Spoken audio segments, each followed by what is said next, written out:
Hello everyone, welcome back to my channel. I know it has been so long. It has been a very long time since I have posted on this channel. I just wanted to kind of have just a sit down chit chat today, kind of giving you guys a life update, what I've been doing, and kind of telling you guys where I've been. I'm not saying that this is my YouTube comeback. I think right now I'm just kind of like rebranding myself and I'm kind of thinking about what I want to pursue as far as what I want to put out on YouTube.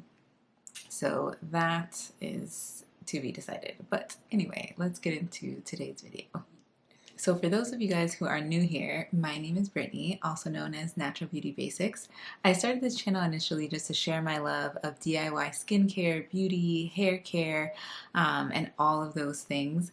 Over the time, life has kind of taken over and I haven't been on this channel as much, but I just wanted to give you guys a life update and tell you what's been going on.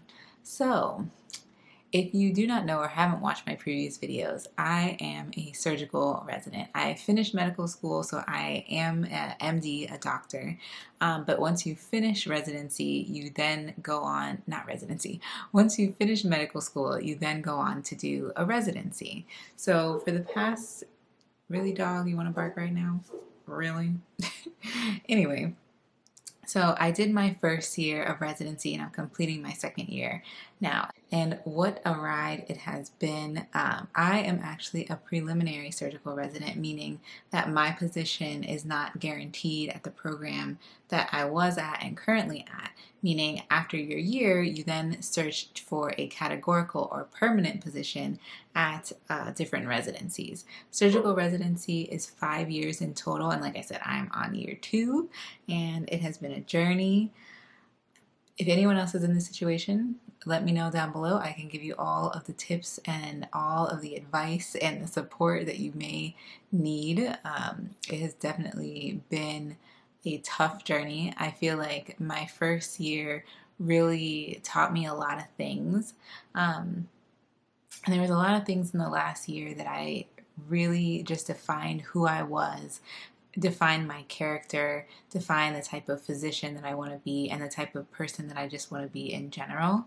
And this is just a PSA. I know within the medical community, you'll see a lot of people who are posting like a day in the life of a physician, and they make it look very glamorous. It's really not that glamorous.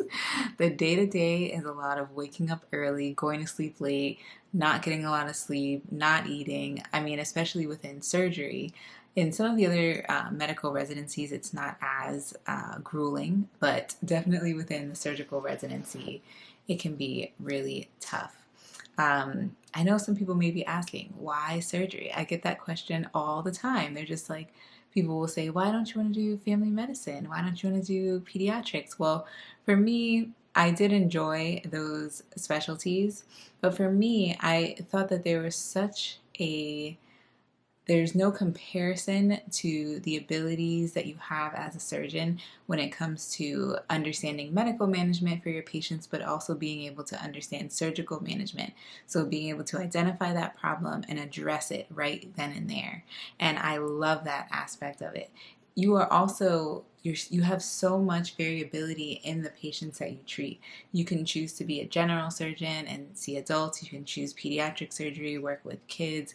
You can choose to do something that I want to do, which is breast surgery, which is working with women with breast cancer or benign breast pathologies. And it just opens the door to so many things. And I love being able to use my hands in that way. So that's why I initially became interested in surgery.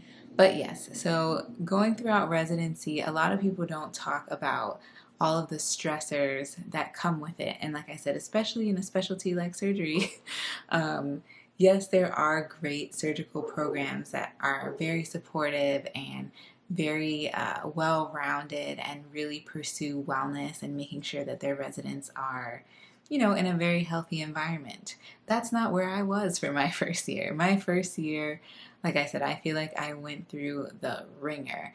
And what was kind of sad in a sense was that I really wanted to remain at that program, mainly because it was close to home. I would be by my family. I'd be able to, stay in my little comfortable bubble. But what I didn't realize is that there was so much more out there that would allow me to grow and so many other experiences.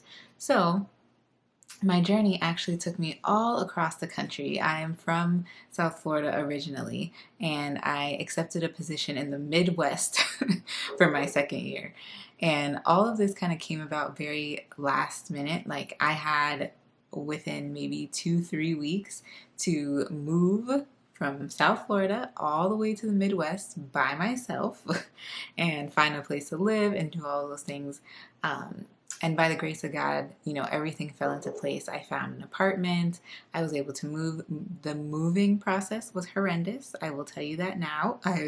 Maybe I'll do a story time during this time. But it's so crazy because that first year, I remember just really, really wanting to stay in this place. And like I said, this place, I didn't realize at the time how toxic it was. I knew it definitely was not an ideal situation, but of course that's all I knew. I wanted to be close to home, and so that's, what I went for. Fast forward, moving here, starting at a new program, it was a complete 180, complete night and day with how I was treated, how my gifts were appreciated, just the support that I received from everyone around me. And let me tell you. So, a few things that I want to talk about. One, if you are going to be successful in any career, especially if you guys are a woman, if you're a woman of color, and if you're someone who's pursuing a career in medicine, or like I said, anything else, you have to get to the point where others' opinion of you does not define who you are. Because I look at each situation that I was in, and the previous situation that I was in, like I said, it was toxic. There was a lot of negativity. There was a lot of just not much support in general. There was a lot of, people saying negative things behind my back, people trying to make me believe that everyone believed negative things about me, and a whole other host of things. Fast forward to a new environment, me being the same person taken from one environment to another, and now all of those same qualities and gifts that I had are now being celebrated. And so I say all that to say, thought something was in my room. It's just a little bag. I say all that to say, you have to be sure and confident of yourself, first and foremost, when you go into these types of environments where you might be the only one. You might be the only person of color there. You might be the only woman there. You might be the only person of Hispanic descent or whatever it is. So understand that, God places you in places for a purpose, and above all, know what you bring to the table, and don't let anybody believe that you're any less than that. I can't with this bag. Anyway, so that was the lesson one that I learned during my first year of residency, because when you have people who will make you try and second guess yourself or make you think less of yourself, you have to go back and think, is it me or is it them? And there are, I'm not saying all this to say that everyone is perfect and you have nothing to work on, but sometimes it's not you. Sometimes it's the environment that you're in. And so learn to be able to differentiate the two. But the good thing to learn about that is that once you get to the point where you are confident in yourself, you are able to take constructive criticism and able to work on yourself. No matter what people say, negative, positive, it keeps you at a point where you're stable, where you can excel and you're not second guessing yourself.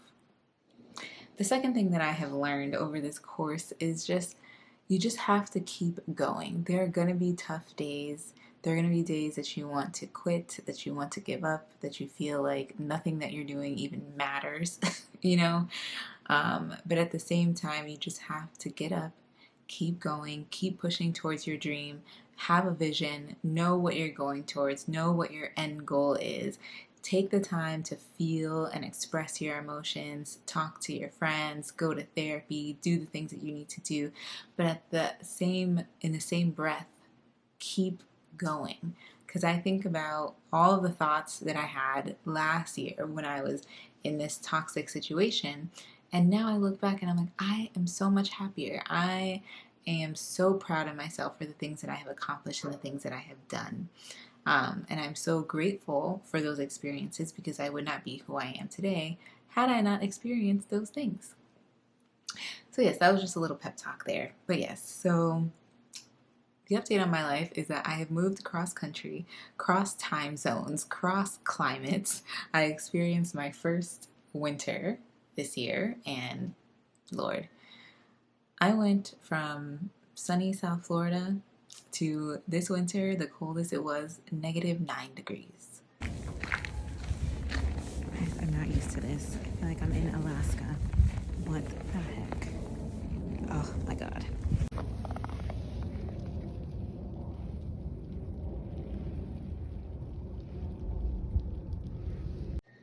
What do you do in -9 degrees? Please tell me. I was just like, Lord, why would you even make this kind of weather? You know? What is the purpose? What is the point? But I will say I survived. I've learned. I'm not saying I'm planning on, staying in the Midwest for the rest of my life, but for the time that I am here, I can survive. And that's something that I never thought I could do. That's another thing that this year has taught me. The next update in my life, being someone who is definitely focused on my goals and my career, the past couple years I have definitely put off dating or entertaining any type of relationship because in my mind, I'm focused on one thing: getting my degree, becoming a doctor, becoming a surgeon, etc.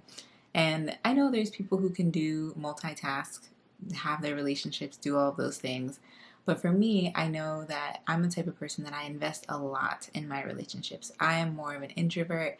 If I have my little pocket of friend groups and I invest in those people, and I'm the same way in relationships.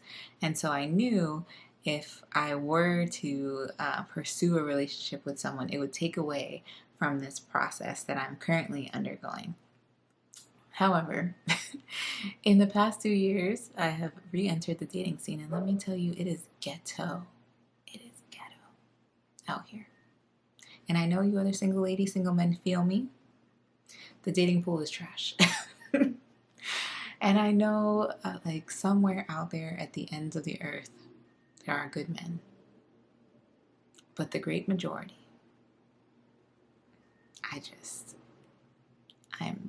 I'm sad for us. I am sad for us. Okay, so my battery died, but we're back. So just some other things that I feel like I wanted to share from what I've learned over the course of this year is just don't be afraid to try new things. Like I was mentioning, where I was before a year ago, I wanted to stay there because it was what I knew. I didn't know anything else, and so I just accepted it as, my fate. But, I feel like I'm so grateful that I have ended up in the place that I am because there's so many things that I have accomplished this year that I never in a million years could have imagined myself accomplishing. And I am so proud of myself. There we go. Focus on my face. I'm so proud of myself for how I have grown over the course of this most recent year. And those experiences, you just are once in a lifetime. There's a lot of times where you get into the routine of life and you forget to take risks and take chances. And so you just get in your little routine and you don't even know, what is out there, what you can accomplish if you just stretch yourself a little bit farther. So if there's something that you're thinking about doing, go and do it. Like the biggest regret is not ever trying, You may try things, it may not work out the way that you thought it would, but at least you can look back and say, I tried. I went out and I did the thing that I said I wanted to do, and this is how it turned out, this is how it didn't turn out, X, Y, and Z. So that is where I am. That is where my headspace is currently. There's still a lot of things that I'm working on. Like I said, I feel like I'm just like rebranding myself right now. I'm not going to promise a whole lot of natural hair content, mainly because I don't really have the time to do as much as I used to. My hair is mostly in a bun. Now that I am in a climate that's less humid, I have worn my hair straight a little bit more. So I did this silk press like 2 weeks ago now. I'm getting ready to wash my hair because it is just, it's ready. I really need to wash my hair. But yeah, so I just wanted to update you guys. I have just had some very large life changes over the past couple of years. I'm still here. If you want to see more of my day-to-day, definitely follow me on my Instagram. It's also Natural Beauty Basics, and there I just talk about, things I'm doing on a daily basis. If you want me to share more about my medical school journey, my residency journey, all of that, let me know. I am definitely open to sharing. I think one thing that I always am thinking about is like, I don't want to necessarily turn this into a medicine page because I feel like there's enough of those. But it is a part of me. It is something that I do, and it is something that I am willing to share. So that is that, guys. Hopefully this won't be another year before I get back on here. But yeah, I hope you guys are all doing well. I will take you guys along on any vacations I go on. I know you guys really enjoyed watching my Aruba vlogs. I was so sad because the last portion of the vlog, which we had so much fun, that all of that footage got corrupted. So RIP. But I'm getting ready to take another trip soon, and if I'm feeling like it, maybe I will do some more vlogging. But I hope you guys are well. I will see you guys in my next video. Bye.